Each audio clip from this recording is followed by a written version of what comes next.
అంటే కైలాసంలో పార్వతీదేవి పరమేశ్వరుని అడుగుతుందట. ఏమని?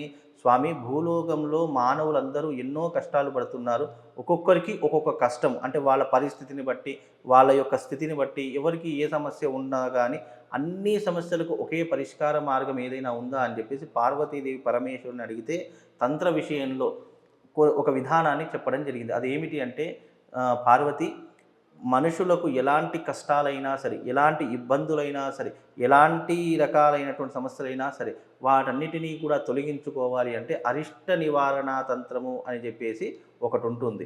ఆ అరిష్ట నివారణా తంత్ర యాగాన్ని ఎవరైతే ఆచరిస్తారో అరిష్టములన్నీ తొలగిపోతాయి. అంటే దానికి సంబంధించినటువంటి మంత్రములు, బీజాక్షరములు, దానికి సంబంధించినటువంటి విధానం అంతా కూడా తంత్రశాస్త్రంలో నిక్షిప్తమై ఉంది.